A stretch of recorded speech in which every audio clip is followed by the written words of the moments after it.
الحمدللہ وکفی وسلام علی عبادہ الذین اصطفی اما بعد۔ غسل کے آداب، پارٹ نمبر 10۔ سر کے بعد پہلے داہنی جانب پھر بائیں جانب پانی ڈالنا۔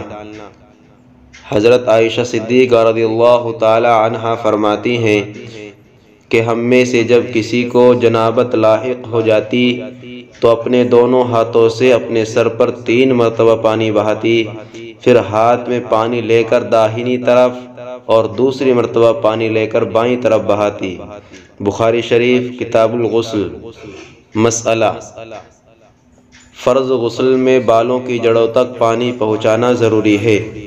آپ صلی اللہ علیہ وسلم نے ارشاد فرمایا، رہا مرد تو وہ اپنے سر کے بالوں کو کھول دے اور اسے دھوئے یہاں تک کہ بالوں کی جڑ تک پانی پہنچ جائے۔ ابو داؤد شریف کتاب الطہارت۔